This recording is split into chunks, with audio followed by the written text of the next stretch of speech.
Hi, this is Colin Sandberg with the Endurance Collective, and today I am going to be doing a 4 by 10 minute sweet spot interval workout.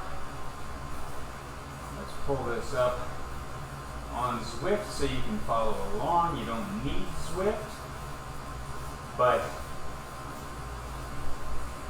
I like to use it, although Zwift's latest update I'm still just getting used to.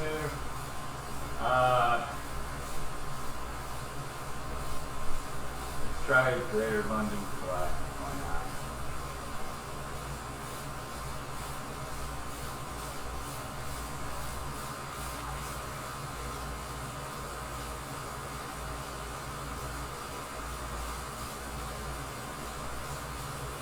So we're going to start here. Oh, I've already got the wrong visual cues. It is a 10-minute warm-up, not a 5-minute warm-up. Although certainly you can bump it to 5 minutes if you're running short on time.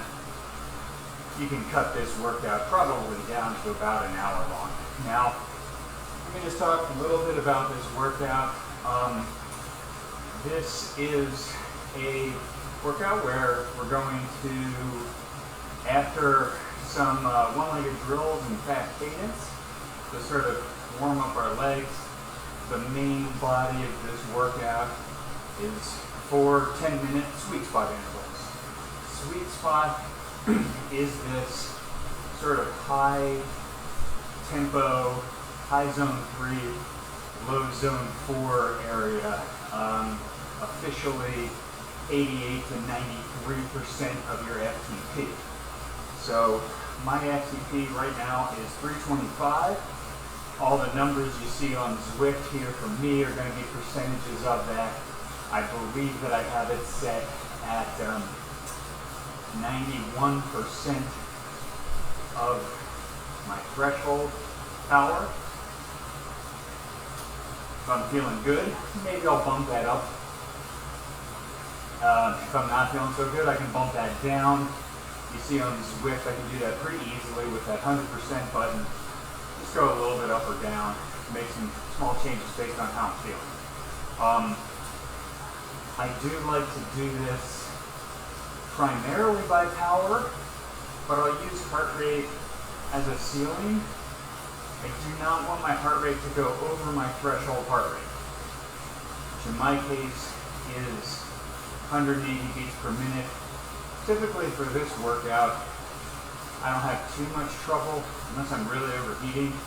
Shouldn't have too much trouble keeping my heart rate down below threshold. But if you do notice it going over threshold, your heart rate should definitely not be that high for this workout. So bring down your power. This is a workout that you'll typically do in the base period of your training. So very often in the winter, or maybe if you're rebuilding your peak mid-season, rebuilding for a second peak later down.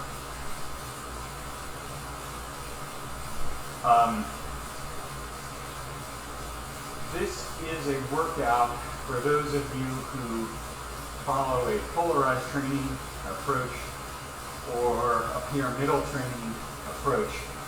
It may sound like, well, specifically for a polarized training approach, some people think this is a workout that you want to stay away from because it's right in that middle section, in between your aerobic threshold, which is typically, for most people, going to be right at the top of their zone 3 heart rate and power up to the top of zone 4. So it's right in that middle zone, hence the name sweet spot. This can be a workout that feels uncomfortable, but also I think a lot of people will feel like it's doable. It's not extremely hard, and so you can feel, again, as the name implies, sort of right in that sweet spot. But for a pure polarized training approach, I think most people will say you want to spend 85% of your time in zone 1, that's in a 3-zone model. For a 5-zone model, talking about zone 1, zone 2, and then probably about 15% in zone 3, above your threshold. I definitely agree that you want to spend the vast majority of your time, the vast majority of your workouts in those lower intensities, endurance, recovery, easy technique stuff. But as for what you do with the rest of the time, your other 15 to 20% of the time, I do think there's a place for some work in that middle area. I think it's good to use these as sort of a stepping stone for the higher intensity intervals, help you develop the threshold, power, and the efficiency to be able to handle those higher intensity intervals when we get to them. But this would be considered an intensity interval. So my typical training week, planning in average of 2 high intensity workouts per week. Or I should say 2 high intensity days. This is one of them. Does count as an intensity workout. And you definitely don't want to overdo it on these workouts. You don't want to, because most people can spend a lot of time here in these middle zones, and you don't want everything to become that. One of the biggest mistakes people make with their training is they go too hard on their easy days and too easy on their hard days. Often because they can't go, they're not capable of going hard enough on their hard days because their easy days were too hard. I kind of think the biggest problem is, most common problem is going too hard on your easy days.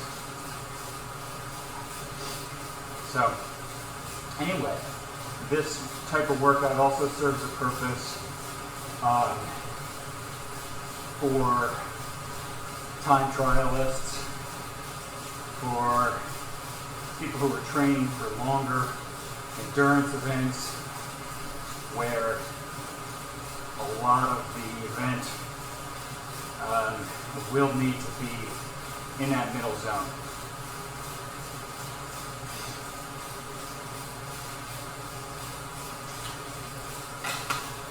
I've got 2 bottles of fluid here, 2 24 ounces. One is just water, the other has some sugar in it, a bottle of scratch. So if you want to have some calories during this workout, if you're doing this early in the morning, I would suggest having a little bit of sugar beforehand, even if it's just a gel or a pack of chews, if you didn't have time for a full breakfast. That should get you through. And maybe sip on some energy drink as you go through the workout.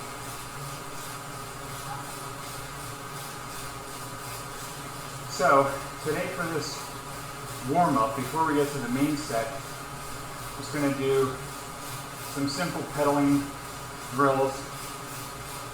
4 one-legged drills on each side. That's going to be 1 minute left leg only, 1 minute right leg only. I'm going to go right from left to right, and there's a little bit of transition time there, so try to be as quick as possible when you're switching from leg to leg. And make sure that the leg that is not clipped in is safe and out of trouble. Not jamming into your trainer or your drive train, or if you're using a wheel-on trainer, into the back wheel. And then the second part of the warm-up is going to be 4 1-minute fast cadence intervals. This is slightly higher power, basically endurance power, but at a higher cadence. So I'm looking for 110 RPM or higher. But if you have trouble with that, feel free to go lower. Start off at 100, then work your way up. Okay, so we're about to go into our first set of one-legged drills.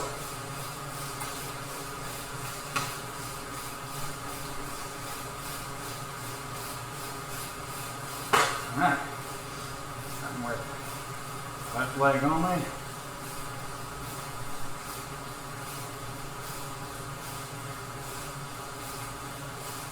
Now these should be a pretty low power, of course, partially because you've only got one leg, so you theoretically only got half the power. You want to make sure that your cadence and power are the same on both sides.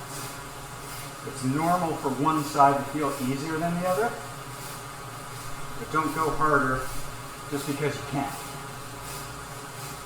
By the way, if you're looking at my cadence, it doesn't work quite right for one-legged drills. It only shows half, so don't pay attention to that. It's really 80 here, not 40. Now for me, my left leg, it seems harder.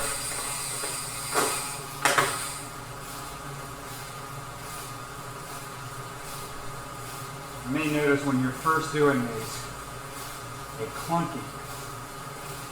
That's your dead spot.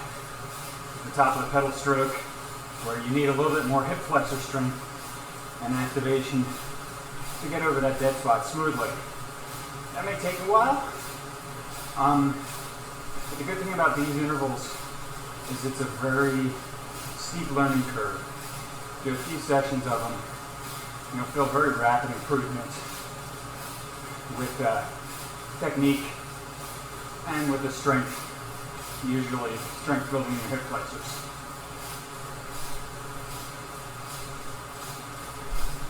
If you can't handle a full minute at first, that's fine. Just do what you can.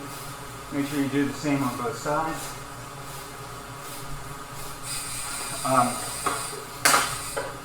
Or what you can do is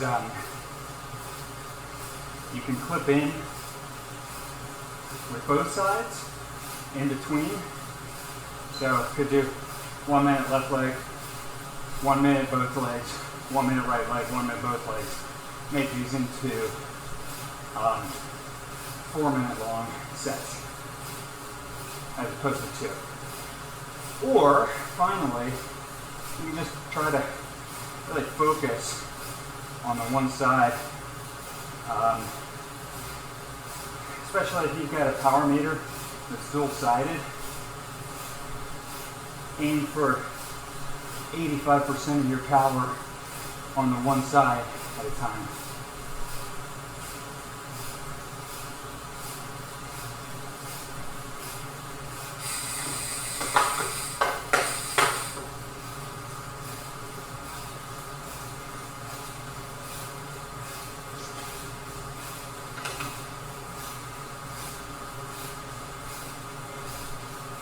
I would advise against trying to do these outside. Very easy to clip a pedal.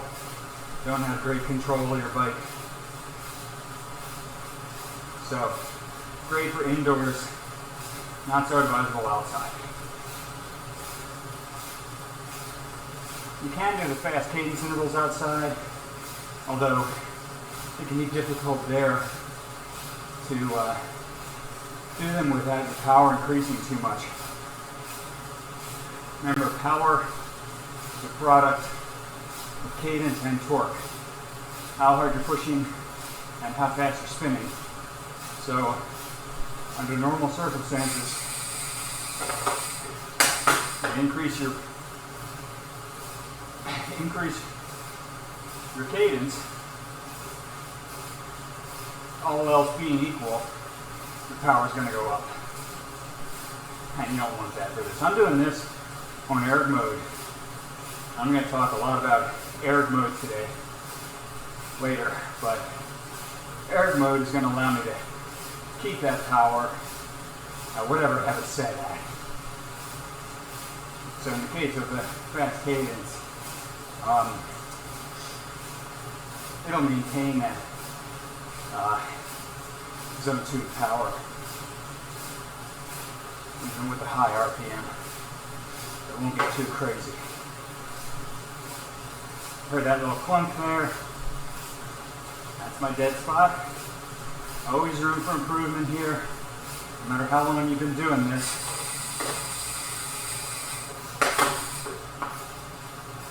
And, you know, one thing I think about is, I don't love doing indoor trainer workouts.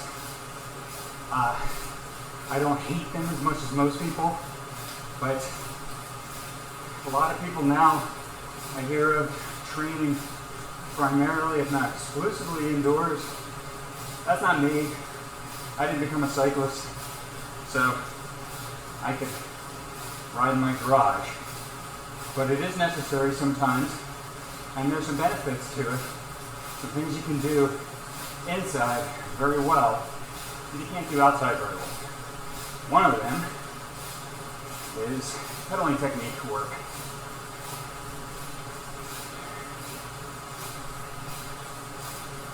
It may seem very marginal, but if you can improve your pedal stroke efficiency, your mechanical efficiency, even 1% or fraction of a percent reduction in that wasted power, wasted energy, that can be huge over the course of the millions of pedal strokes you'll make in a season.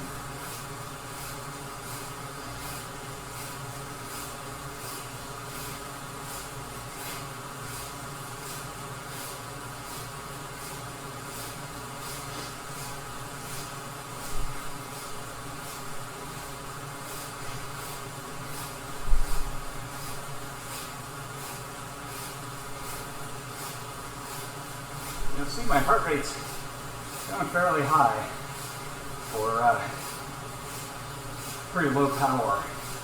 And that's fine. These are difficult in a different way.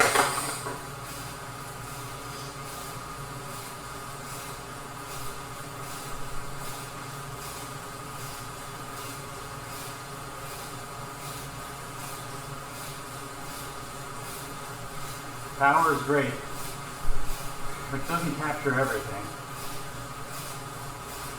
Not all, 145 watts does not capture the full difficulty of different types of efforts.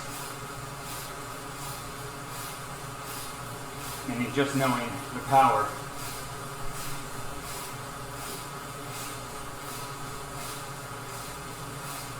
Okay, get a little bit of a rest after this. Okay, good job. It's been easy for 5 minutes before we go into fast cadence drills. In the meantime, I'm going to turn on my big fan.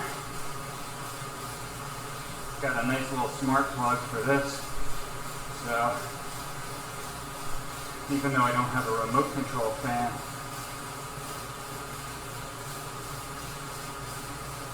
look, I spoke too soon.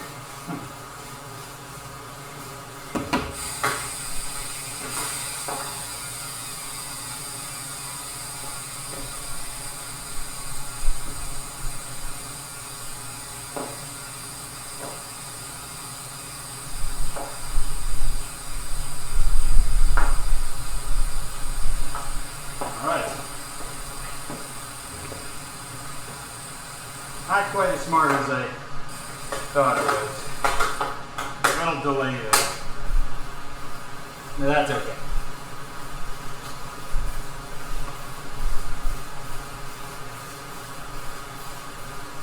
Most important part of a good indoor setup is your fans.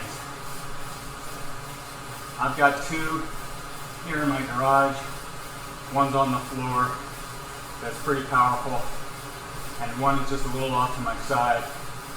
That's focused more on my face. I've also got an air conditioner so that the air doesn't get too cold. Oh, I'm sorry, air doesn't get too hot. But the airflow is the most important thing. Alright, so we can kick this back into air mode.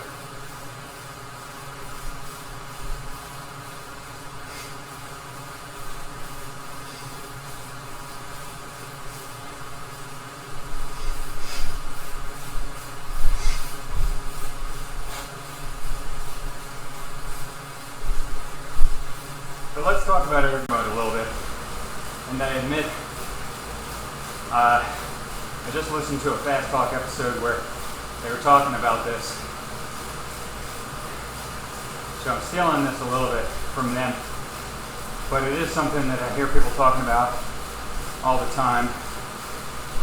Should I do these intervals on air mode or in sort of a manual mode? First of all, air mode is a feature. It's only going to be available on smart trainers, and it allows you to set the power at whatever and do an interval set or whatever workout you have programmed in. It's going to hold that power no matter what. So it can be good because it can allow you to just tune out, not think about shifting. It doesn't matter what gear you're in. It can stop you from going too hard. It can keep you honest, keep you from going too easy. And it can provide a level of control that, again, is one of the things you have inside that you don't really have outside. Outside, even on a pretty flat road, if you're trying to hold an even power for a 10-minute interval, let's say, like today's workout, you have to really be staring at that computer and making sure that you increase and decrease your cadence and upshift, downshift as necessary. Otherwise, it's really easy to have some big spikes and dips in power. That's not necessarily a bad thing. That is going to be more realistic to outdoor riding. So I think that you are gaining something in control, you are losing something in realism. I don't know of any studies that have really compared the difference in terms of the physiological benefit of one versus the other. So a lot of this comes down to personal preferences, experience, and anecdotes from individuals. I'll talk about that more in a second, but we're about to go into the fast cadence intervals. These are pretty light resistance, zone 2 power, and I'm going to bring my RPM up to 110 or higher. Actually, I'm about, I'm 20 right now. Just 1 minute. I'm really focused on trying to stay stable, engage your core. Don't have your hands too heavy on the bars. Nice smooth pedaling. In particular, keeping your butt planted firmly on the saddle and keeping your back leg from weighting the pedals in the wrong direction. Meaning producing negative power. Not so much a matter of pulling up with the back leg, just get it out of the way. As your cadence increases, the coordination is a little more difficult that you need to have in terms of firing the muscles in the right order.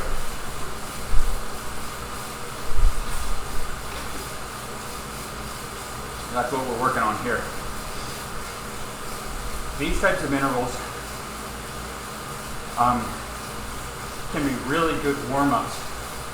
And like I said, you can do these on the road, although you gotta be careful that your power doesn't go too high.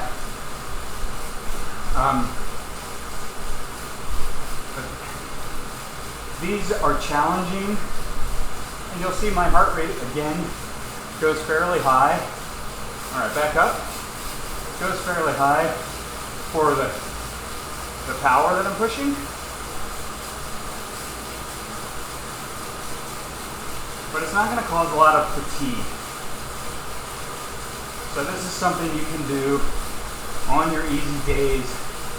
You're looking to do more than just recovery rides and endurance. We talked about a polarized training model. You do 2 days intensity a week on average. The other 5 days, it's not just long rides and super easy spins. I like to incorporate stuff like this. Pedaling drills, technique drills, especially if you do off-road riding. If you're a mountain biker, cyclocross rider, gravel rider, that technique stuff is very important. So maybe one of those lower intensity days is practicing dismounts. Maybe it is cornering drills. Maybe it is bunny hopping logs. And even for road cyclists, things like bumping drills. And riding around a grass field, sort of bumping shoulders, bumping elbows, getting used to making some contact. Braking drills, tight space cornering drills. There's lots of stuff you can do that's fun and helpful, and it can be stuff that you can incorporate in your lower intensity days.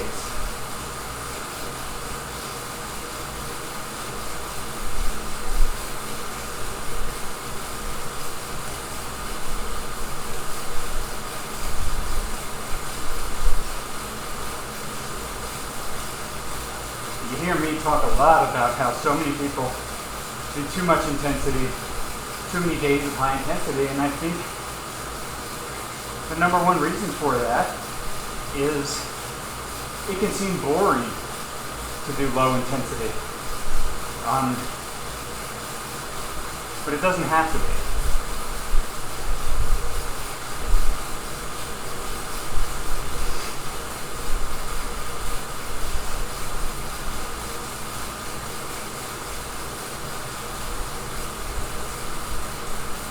If you're comfortable at 110 RPM with these, try going up to 115. Try going up to 120, 130. See what you can do. Most people will hit a point, and I'll show that on the next one. Most people will hit a certain point where they really start to feel their hips losing contact, or their sit bones losing contact with the saddle. So see what that point is, what's that threshold, and over time, you test that out, see if you can raise it a little bit.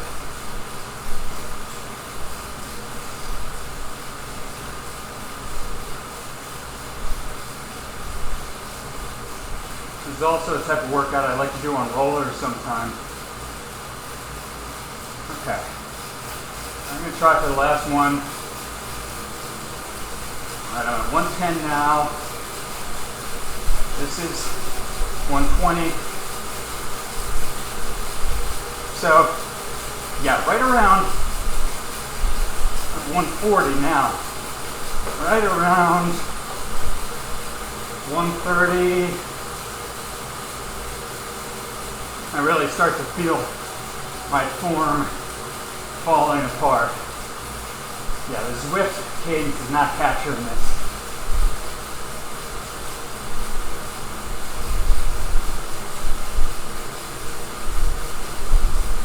Yeah, maybe it's even 120 or 125 where I can feel that threshold, hip starting to lift off the saddle.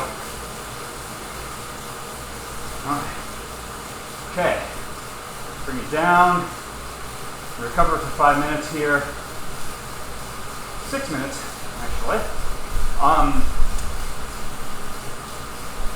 One of the nice things about doing these fast cadence drills is that if you're pedaling at 110, 120, 130 RPM for a bit, you come then back down to 90 or so, it doesn't feel too bad. Whereas if you first start your workout, you're not warmed up, even 90 sometimes, they feel really tough. So these can help loosen you up, which again is why it makes a really good warm-up. The most crucial part of the warm-up in terms of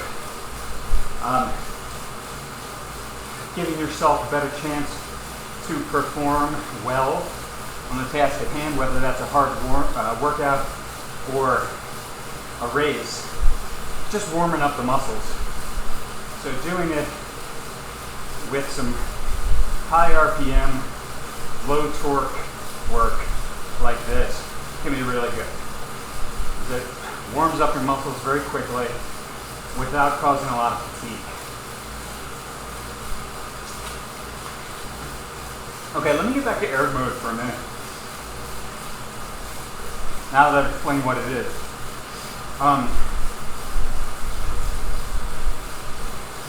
In my opinion,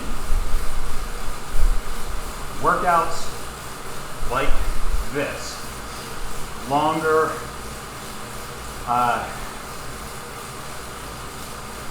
moderate intensity intervals are great for erg mode. I feel like I can do these, and to a certain degree, if I'm doing them in erg mode, just tune out. Most of the time, I'll be watching TV, watching a show while I'm doing these indoor workouts. Of course, outdoors, like I said, you're not going to be able to tune out. Well, sorry, can't do erg mode outside. I do not like to use erg mode for high intensity intervals, especially short ones, because most intervals, when we're talking about under, let's say, 2 minutes or less, first of all, erg mode takes a while to catch up. Second, most of those really high anaerobic capacity type intervals, you're going practically all out, so you don't want to limit yourself.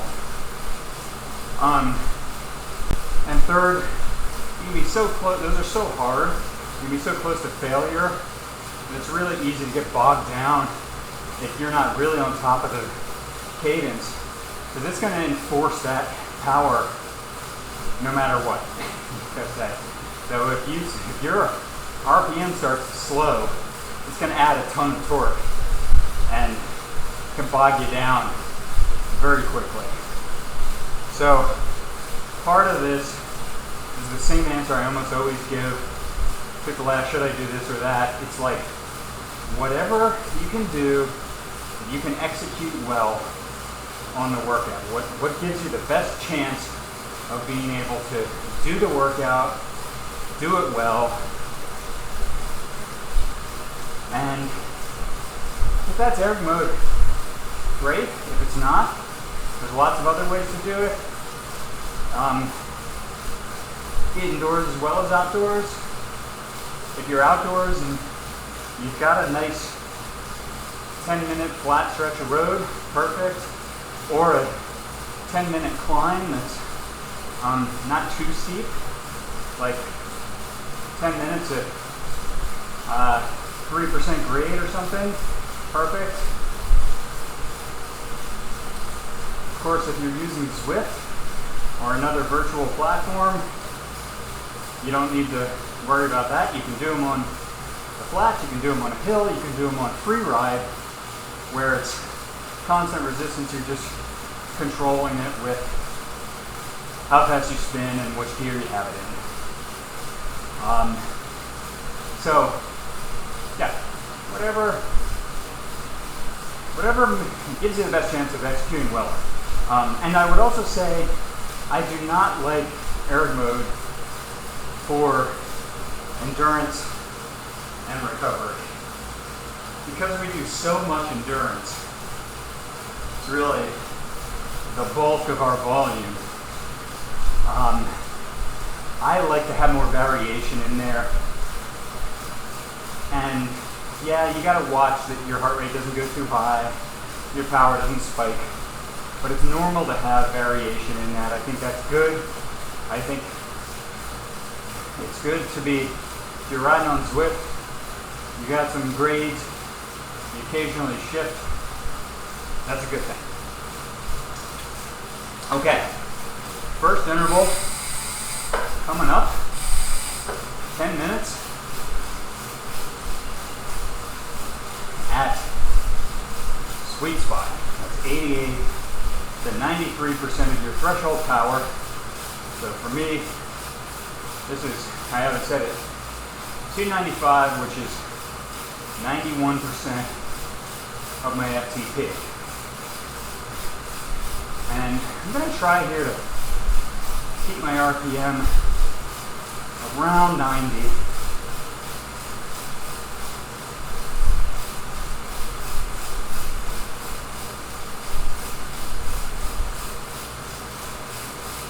And I don't want my heart rate going over 180. So like I said, I don't think will be a huge issue in this case. But I'll keep an eye on it. And otherwise, just kind of want to stay as smooth as I can.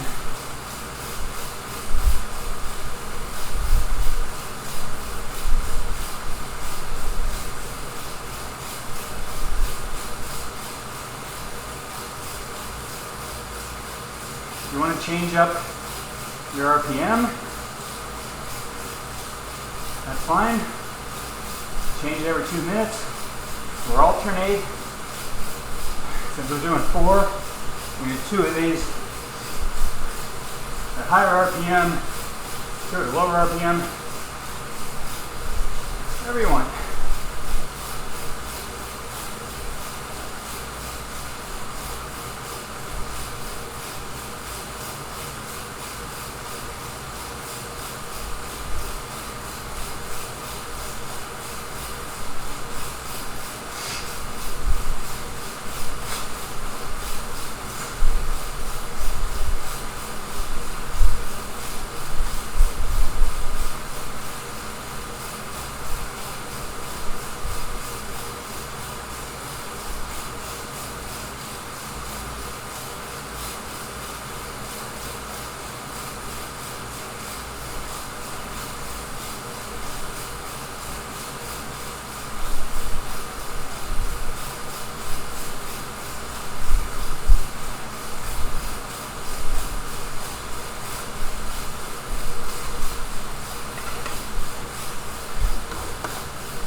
5 minutes in to number 1.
Three minutes to go.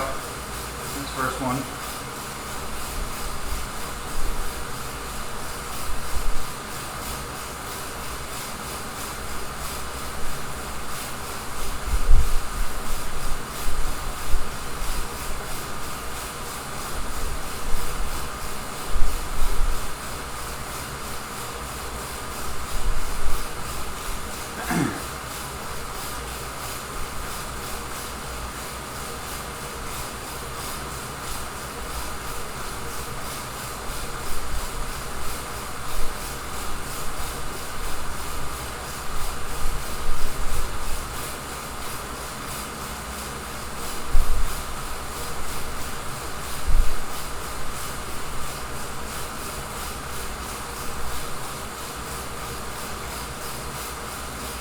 Two more minutes.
recovery.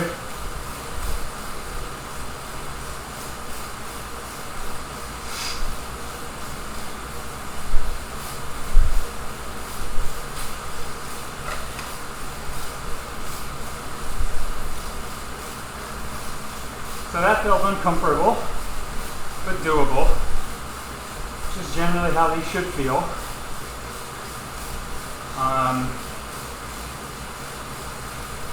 Like I said, this is high zone 3, low zone 4. I often find I actually feel better on my second interval. We'll see. But if you felt absolutely horrible on the first one, give yourself a chance. Maybe you'll warm up. Maybe you'll feel a little bit better on number 2. But if you need to bring that power down slightly, that's great.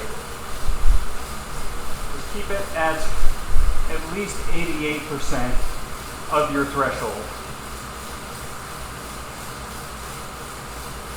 If you can't do that, then I would say you're either too tired or your FTP is set too high or something's not calibrated right.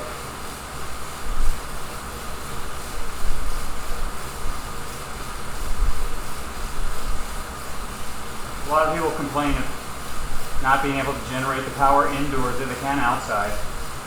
That's pretty normal, but 9 times out of 10, the problem is airflow. So crank those fans up or get a stronger fan.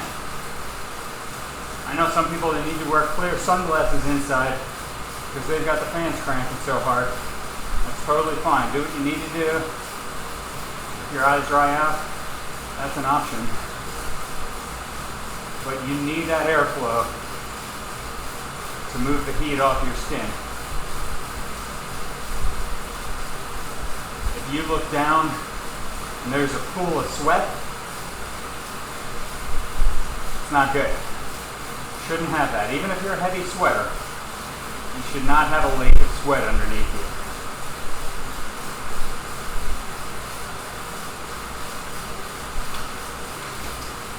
There's some great fans out there. Generally, if you're going on Amazon, just Google industrial fan or high velocity 20-inch fan. You really want to get crazy and look at stuff like the Wahoo, what's it called? Maybe it's the kicker fan or headwind. Can't remember. I'm getting mixed up, but Wahoo makes a fan that's a smart fan that's very powerful, but you can also set it so it will increase in speed if you're going faster, or if your heart rate goes higher, it'll go up. It's got some cool features, but you do pay a premium for that. My main fan here, I believe is a Lasco. It's not a smart fan, but I've got it hooked up to a smart plug. So when it's working, I can control it. I can turn it on and off from my phone.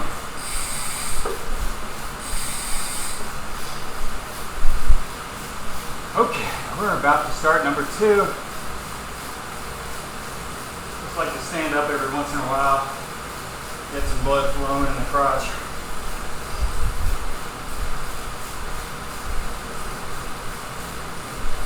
Don't want to be going numb there for too long.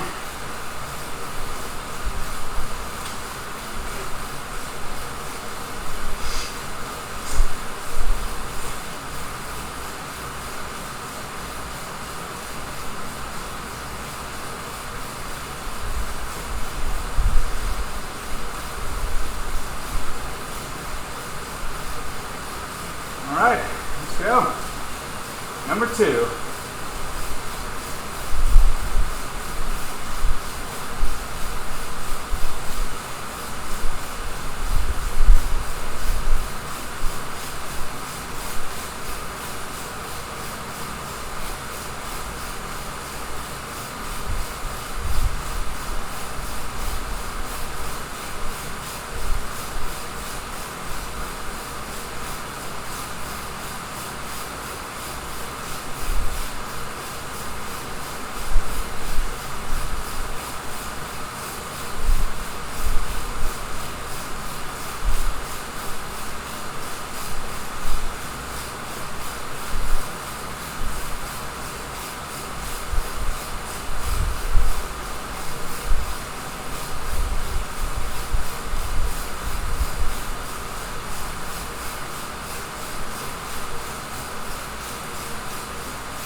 minutes in.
All right, we're 4 minutes in.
Last 2 minutes here.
Alright, recover for 5 minutes.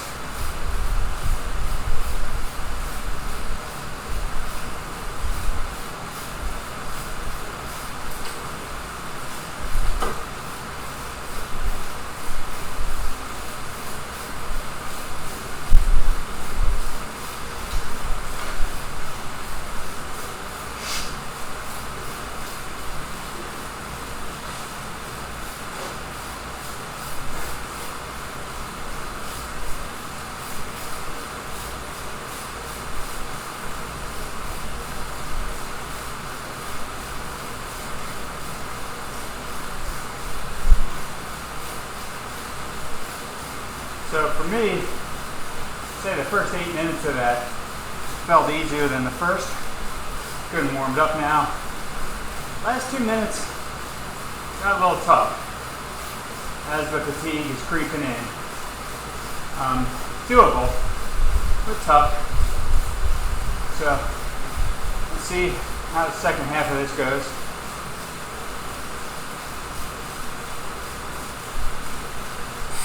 Crank up the fan.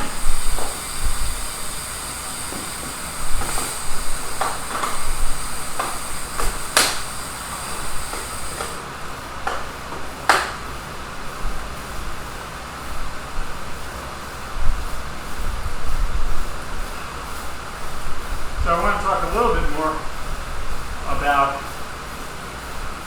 when you might be doing these, how they fit into your training.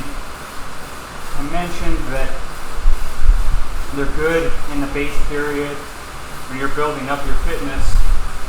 As you start to ease into higher intensity work, because I think even if you're a big believer in a polarized training method, it can be really hard to go right into those very high intensity intervals.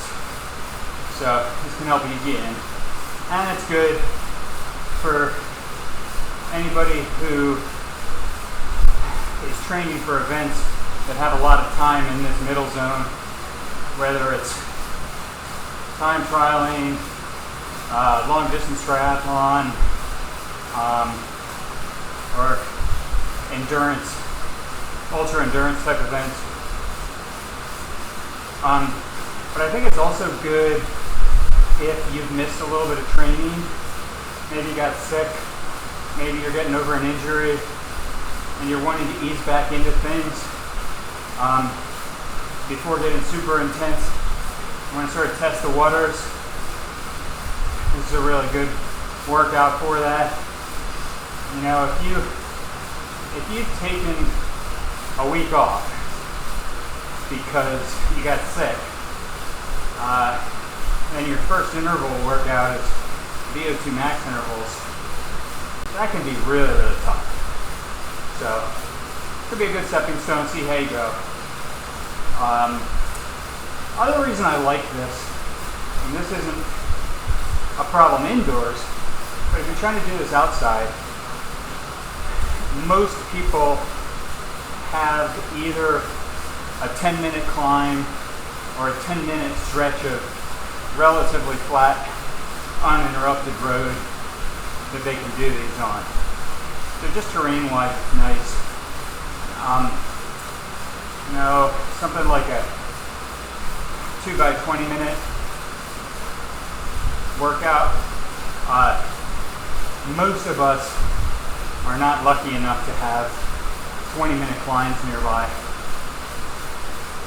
And often, even if we do, they're somewhat stair-stepped. It's not an even, 20-minute grade at 3% or something.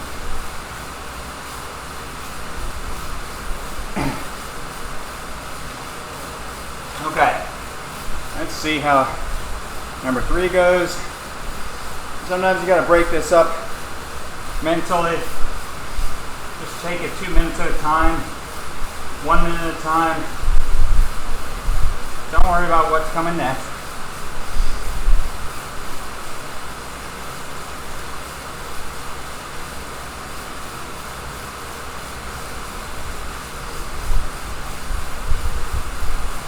All right, here we go.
Two minutes in.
4 minutes in.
Six minutes in, 4 to go.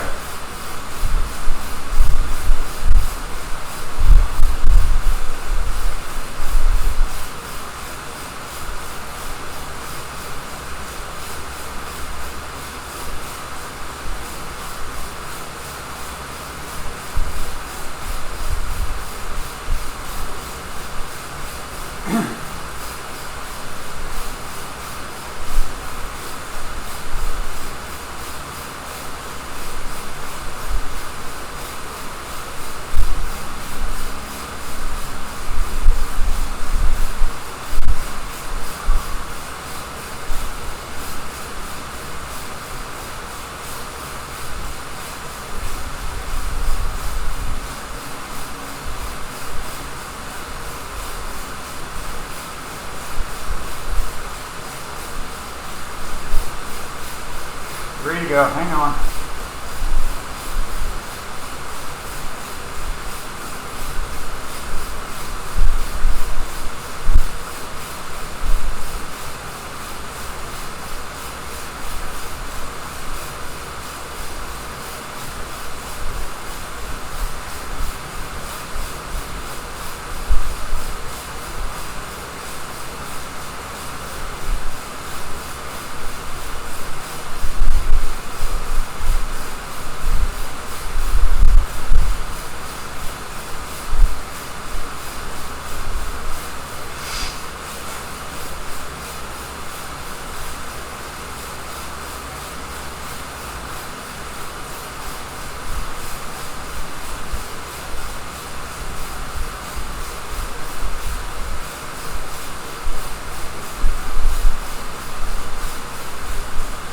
Last 2 minutes.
that was definitely uncomfortable, but doable.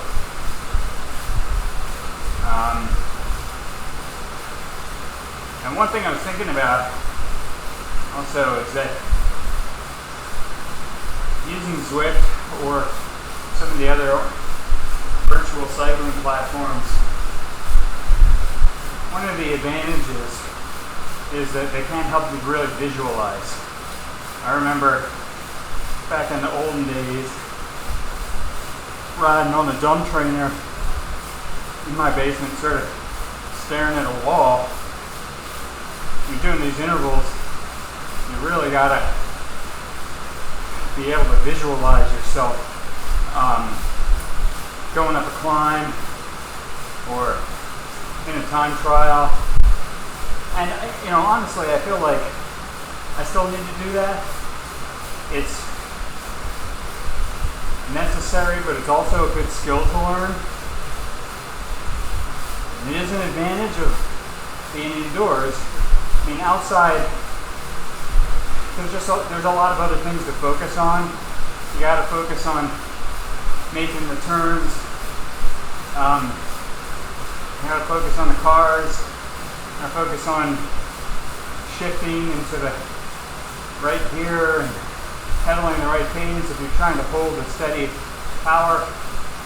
So you can't exactly close your eyes and, you know, visualize yourself racing up Alpe d'Huez. You can do that on Zwift.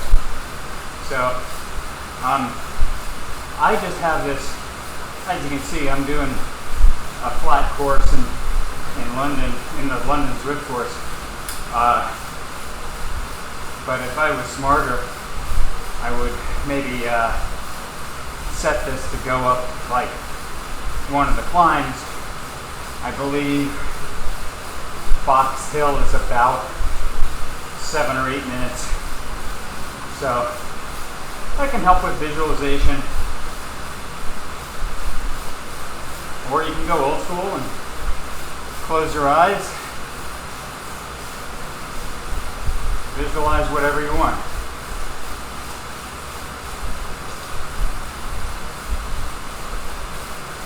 Alright, so we got one more of these. And the fatigue is probably set in now. Probably burned through a lot of your glycogen. So in a lot of ways this is the hardest, but the good news is we know we're done after this. So if you made it this far, give it a shot. Like I said before, if you need to bump your power down, that's okay. You're still going to get just as good of a benefit out of this workout, you know, whether you do it plus or minus 5 or 10 watts.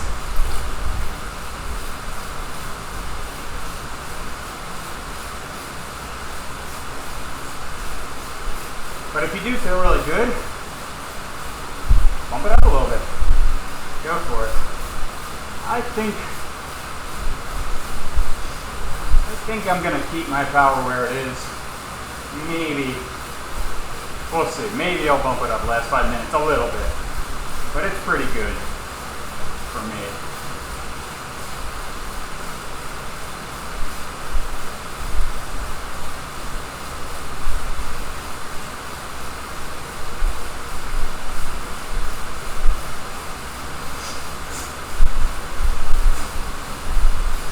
All right, here we go.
minutes in.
Four minutes in.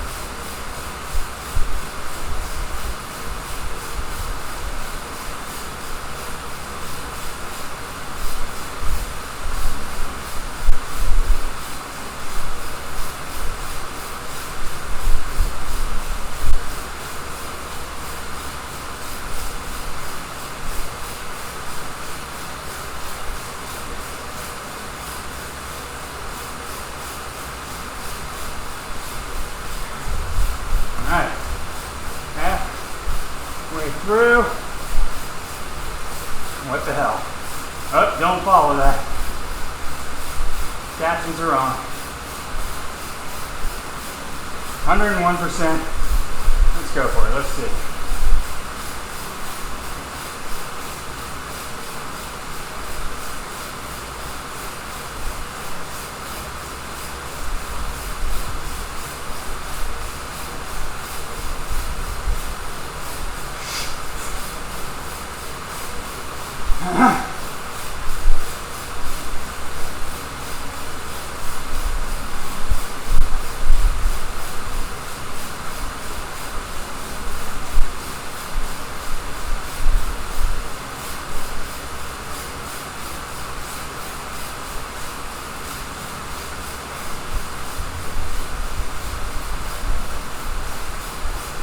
Two.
free. See if I can do it. I'm going over 180.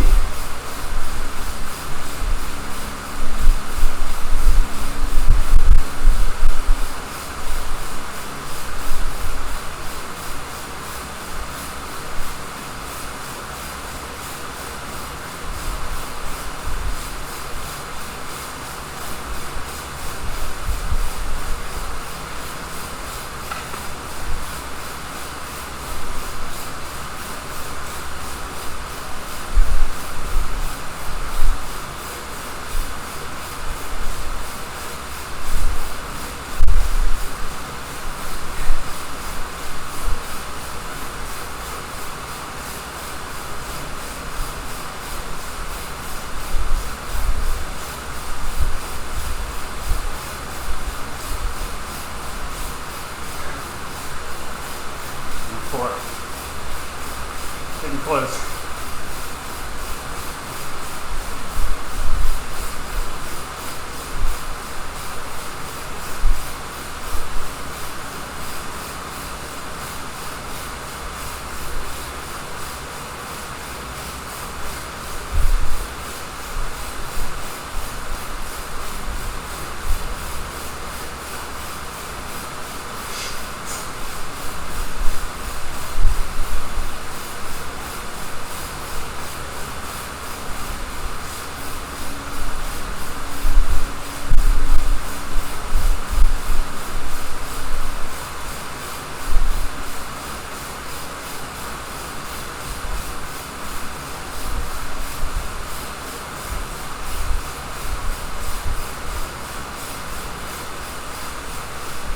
I'm going to keep it there. Last minute.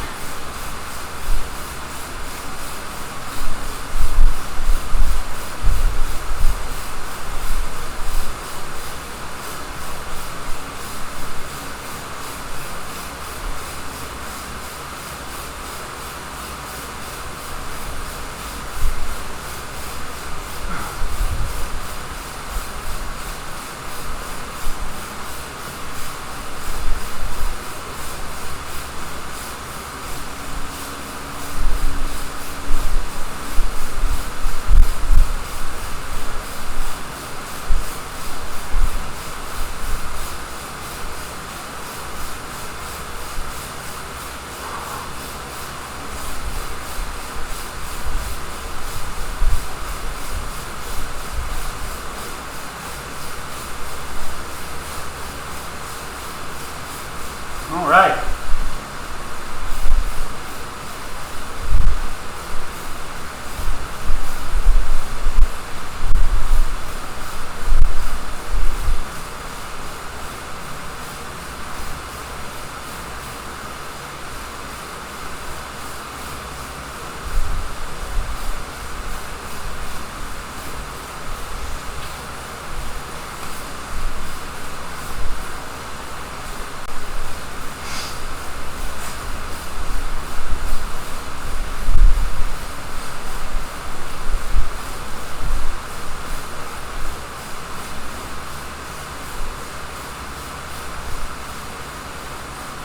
So I bumped up the power a little bit there at the end.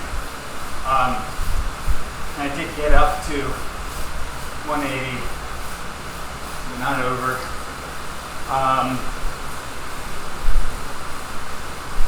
Maybe it was a little harder than I should have gone, but good to test yourself in these small, controlled ways. And I find that, excuse me. I find it mentally helps to break things into segments. It's called chunking. And sometimes even if it means you're going harder, but you know that, okay, I'm doing 1 minute, then I'm going to bump up the power 1%, go another minute, bump up the power, another minute, another 1%. Like, then you start thinking about things in 1 minute intervals. And 1 minute, it's like, yeah, I can get through a minute. Anybody, I can do anything for a minute, right? Versus, if I look at that and I say 5 minutes to go, and I'm already hurting.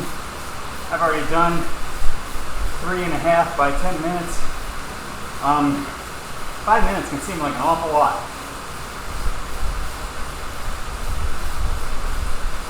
So it's good to find creative ways to just break things up. You can do it in a lot of different ways. You can change your cadence. You can stand up out of the saddle for 10 seconds every couple minutes. Although that can be careful about doing that when you've got air mode on, because it's harder to keep a high cadence when you're standing, and then you sit down, you're at a lower cadence. It can be harder to get back on top of it, and you do not want to get bogged down in these long intervals on air mode.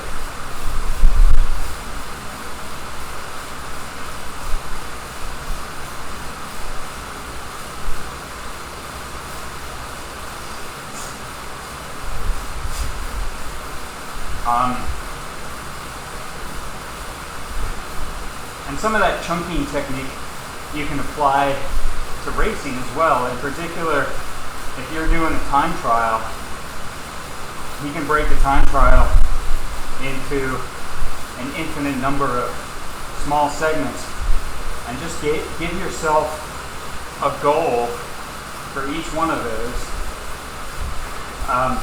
Maybe it's a power goal, maybe it's a speed goal, maybe it's cadence, maybe it's keeping your body nice and narrow.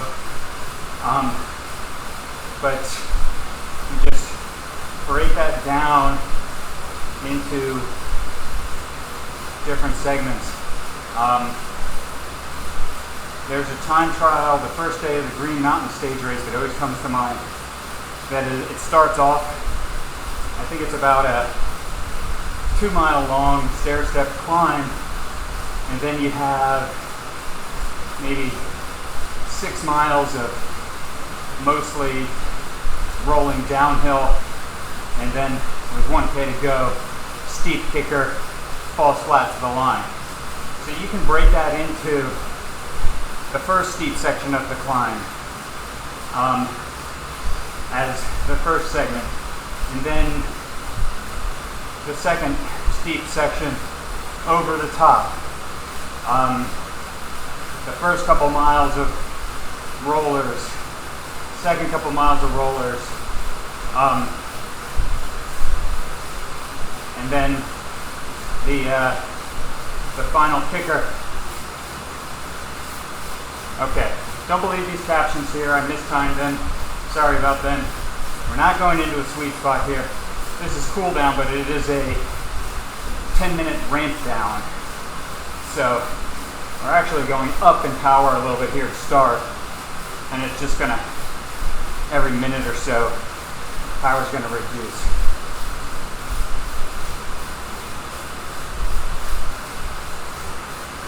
You'll notice this workout is an hour and 47 minutes, I think. So if you're short on time, there's a few different ways you can shortcut this. You can probably cut the initial warm-up and cool down to 5 minutes apiece. You could cut out the 5 minutes recovery in between your one-legged drills and your fast cadence intervals. You could either do the one-legged drills or the fast cadence intervals, depending on which you feel like you need the most. Or if you're doing this workout in the base period and you're doing a block of like 3 or 4 of these, then maybe just alternate. 1 week do the fast cadence, 1 week do the one-legged drills.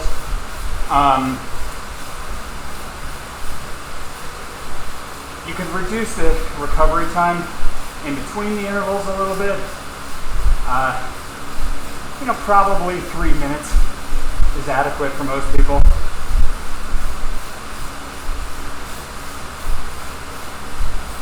So no problem getting this workout down to an hour if you need to.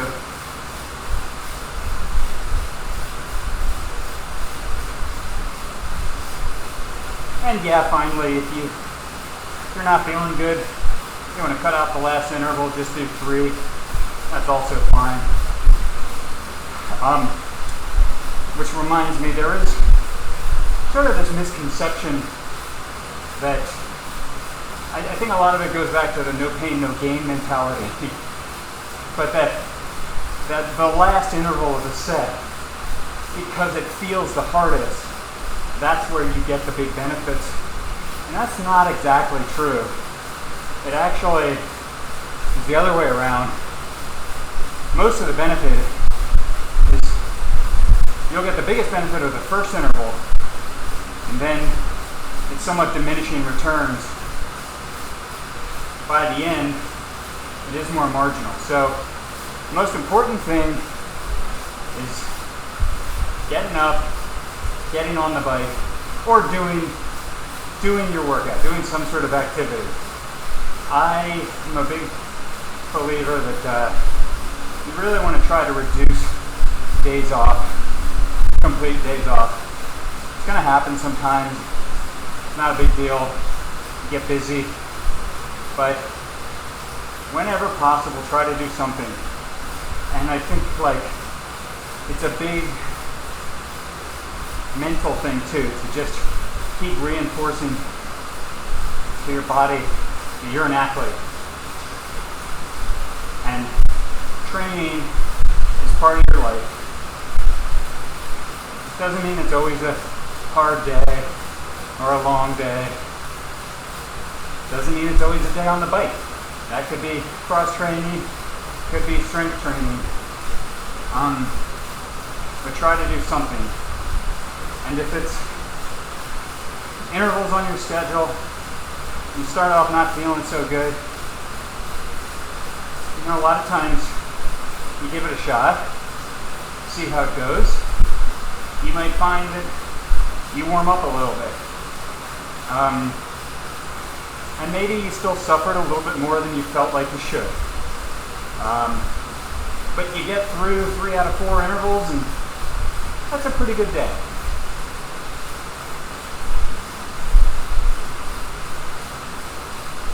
There's an expression that I love that's, don't let perfect be the enemy of good. It's really, really true with training. I'd much rather have 100 good workouts than a handful of perfect or excellent workouts and then a bunch of missed days or some bunch of crappy days. It's all about just doing a good job, day in, day out, punching the clock. You keep trying to improve, doesn't mean you don't strive to do better and better at each workout. I don't want to give you the impression that the details don't matter, because they do. But I just think that so many people they're working so hard and trying to find that latest secret, whether it's a supplement or a new training technique or whatever, so that they can get that little marginal gain in their fitness. But then they end up neglecting some of the fundamentals, of which, in my opinion, the biggest one is consistency. Just training consistency. If you are able to train consistently and do something every day, unless, there's a real important reason why you shouldn't, chances are you're going to improve. Again, it doesn't mean the details don't matter. It's just a lot of the details, the reason they're really important is to keep your consistency. The reason it's important not to go too hard on your easy days, so you can get up and do your workout again the next day. The reason it's important to have your zone set right. The reason it's important to have variety, so you don't burn out, get mentally burned out. Reason you don't do too many days of high intensity. It's all about staying consistent. Because if you burn yourself out, there's going to be a big cost to that. It's going to take a long time to just get back to where you were, let alone make season to season improvements. You get injured or sick, or have overtraining syndrome, it takes a long time to come back from, and you really lose out on the consistency.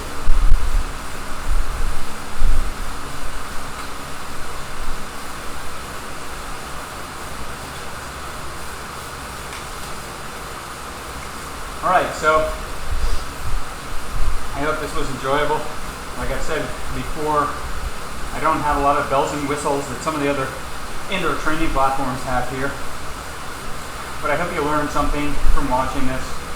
If you do have questions or comments, please feel free to write those in the comments. This is a workout that, as I kind of mentioned before, if you were doing this as part of your base training, there's a good chance that you might want to do this 3 or 4 weeks in a row as part of one of your training blocks. And you can try this in different ways and see what works best for you. Try it on erg mode, try it on manual ride mode, try it indoors, try it outdoors, and try varying the cadence, try it on a hill, try it on the flats. Obviously, can't do all of those things, but try it in some different ways and look for where you feel like you get the best quality, which doesn't necessarily mean the highest power, but you feel like you get a good, solid quality workout. And see where it goes from there. Once you get through a good block of these, you can start moving on probably to the really high intensity intervals. And oh boy, won't that be fun. So I will see you next time.